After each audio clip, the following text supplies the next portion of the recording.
আগামী ৩রা আগস্ট বাংলাদেশের মানুষের মুক্তির ইশতেহার ঘোষণা করবে জাতীয় নাগরিক পার্টি এনসিপি, জানালেন দলটির কেন্দ্রীয় আহ্বায়ক নাহিদ ইসলাম। বলেছেন, সেই সঙ্গে আগস্টের মধ্যে জুলাই ঘোষণাপত্র দেওয়ার আহ্বান জানান তিনি।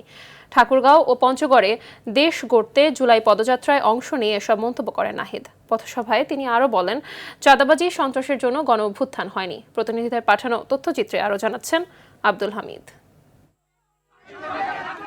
দেশ গড়তে মাসব্যাপী জুলাই পদযাত্রা কর্মসূচি চলছে জাতীয় নাগরিক পার্টি এনসিপির। চতুর্থ দিনে প্রথমে পঞ্চগড় ও পরে ঠাকুরগাঁয়ে যান দলটির নেতাকর্মীরা।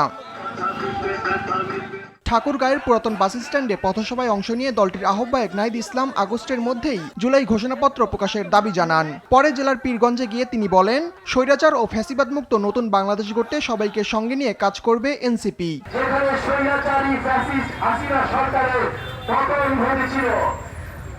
স্বৈরাচারী হাসিনা দেশ থেকে পালাতে বাধ্য হয়েছিল।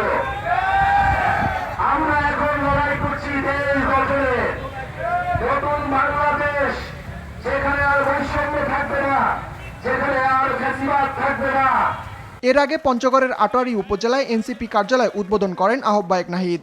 দেশে নতুন করে চাঁদাবাজি ও সন্ত্রাস শুরু হয়েছে উল্লেখ করে সবাইকে সঙ্গে নিয়ে এসব রুখে দেওয়ার হুঁশিয়ারি দেন তিনি। জুলাই গণঅভ্যুত্থানের ঘোষণাপত্র, মৌলিক সংস্কার, জুলাই গণহত্যার বিচার এবং নতুন সংবিধানের জন্য আমরা লড়াই করছি। জুলাই আগস্টের মধ্যে জুলাই ঘোষণাপত্র দিতে হবে এবং এর সাংবিধানিক ভিত্তি থাকবে এই জুলাই ঘোষণাপত্রের।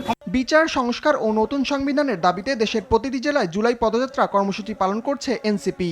দক্ষিণাঞ্চলের মুখ্য সংগঠক হাসনাত আব্দুল্লাহ, উত্তরাঞ্চলের মুখ্য সংগঠক সার্জিস আলম সহ কেন্দ্রীয় নেতারা অংশ নিচ্ছেন এ পদযাত্রায়। আব্দুল হামিদ, RTV।